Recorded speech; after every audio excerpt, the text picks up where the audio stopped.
দিনের সাথে জুড়াইয়া রাখা। হাজী ইমদাদুল্লাহ মুহাজিরে মক্কি রহমাতুল্লাহি আলাইহি, তাকে বলা হয় উপমহাদেশের মধ্যে মুসনাদুল হিন্দ। সেটা কেমন?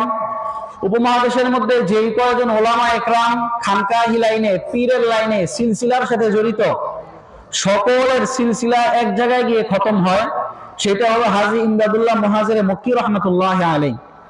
যে হাজী ইমদাদুল্লাহ মুহাজিরে মক্কি রহমাতুল্লাহি আলাইহি ছিলেন মাত্র, বর্তমানে ধরতে পারেন আপনারা মাদ্রাসার লাইনে 5 পাস, মাদ্রাসার লাইনে 5 পাস ছিলেন।